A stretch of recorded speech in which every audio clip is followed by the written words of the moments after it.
नमस्कार दोस्तों, कैसे हो आप सब। आज हम एक नए टॉपिक पे बात करेंगे कि अपने जीवन की हम 90% चिंताओं को कैसे ख़त्म कर सकते हैं।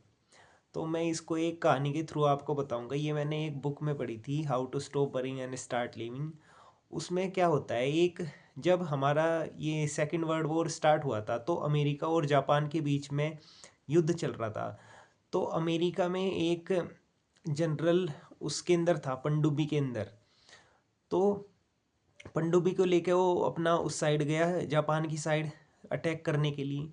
तो क्या होता है, जब पनडुब्बी को लेके जाते हैं तो उधर से जापानी बेड़ा आता है पूरा, और जापानी बेड़ा को देख के क्या करते हैं, वो पनडुब्बी से तारपीडो फायर कर देती हैं।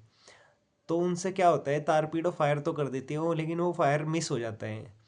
तो लेकिन जापानी बेड़ा आगे चलते रहे। फिर अचानक क्या हो, जापानी बेड़ा जैसे उसे रियलाइज़ हो जाए कि हाँ उसके ऊपर फायर हुआ, और वो पलटवार करना स्टार्ट कर देता है, उन पे अटैक करना। और जैसे ही अटैक होता है, और उनकी पनडुब्बी कितनी 60 फीट की गहराई में होती है केवल, और अगर आपकी पनडुब्बी 250 फीट से कम गहराई पे हो तो बचने के चांस मिनिमम हो जाते हैं। तो जैसे ही वो हेलीकॉप्टर उन पे अटैक करता है, तो वो उनकी पनडुब्बी पे टारपीडो अटैक करेगा, तो फिर वो उनकी पनडुब्बी नीचे चली जाती है 200-250 फीट की गहराई में। तो वे अपने आप को बचाने के लिए क्या करती हैं, सारी उसकी लाइट वाइट सब कुछ ऑफ कर देती है, जिससे कि उन्हें पता ना चले कि पनडुब्बी की एग्जैक्ट पोजीशन कहाँ पे है। और उस पर तारपीडो अटैक होते हैं।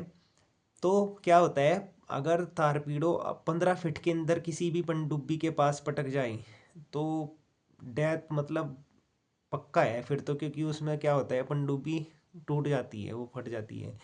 और उनके तो 50 फीट के अराउंड तारपीडो गिर रही थी।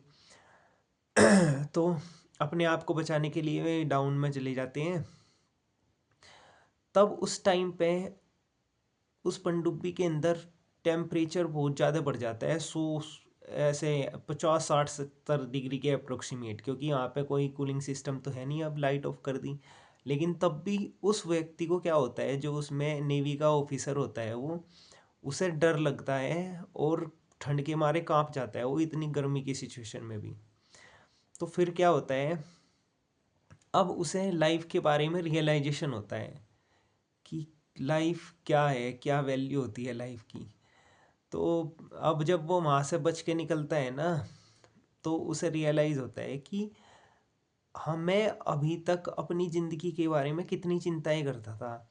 क्योंकि वो क्या सोचता था कि उससे पहले जब नेवी में आया था ना, तो उससे पहले वो एक बैंक क्लर्क के तौर पे काम करता था। तो बैंक क्लर्क में क्या होता है, एक तो प्रेशर होता है, कुछ काम करने का प्रेशर और बहुत सारी चीज़ों का प्रेशर, ऑफिस वर्क, बॉस का प्रेशर, तो इन सब चीज़ों से परेशान रहता था वो। और अपनी लाइफ में ना उसके पास अपना घर था, ना उसके पास अपनी कार थी, और इन सब ये उनके अपनी फैमिली को अच्छे कपड़े नहीं दिला पाता था। इन सब चीज़ों की चिंताएं उसे पहले सताती थी।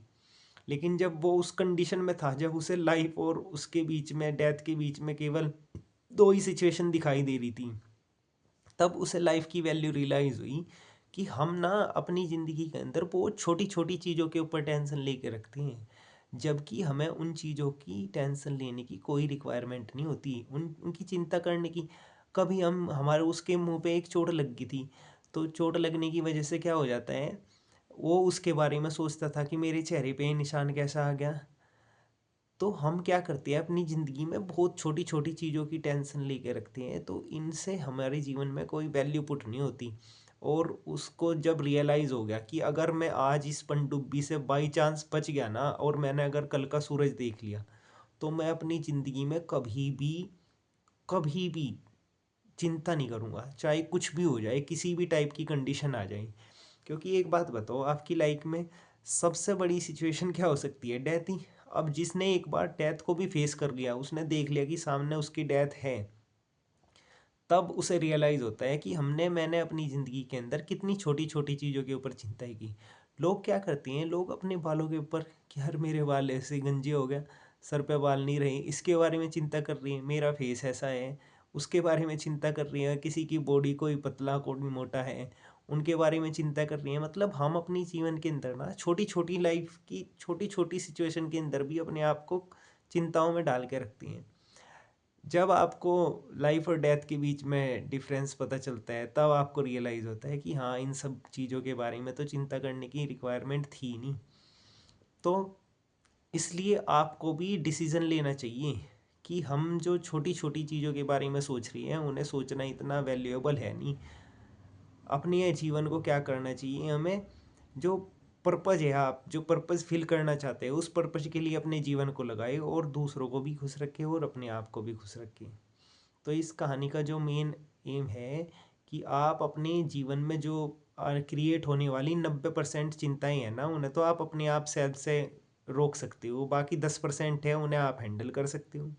तो कम से कम जो ये छोटी छोटी चिंताएं होती है, 90% जो चीज़ें हैं उन सबको तो आप कंप्लीट करो, ठीक है, 10% पे फिर अपना वर्क करो। तो यही इस कहानी का उद्देश्य था। Thank you.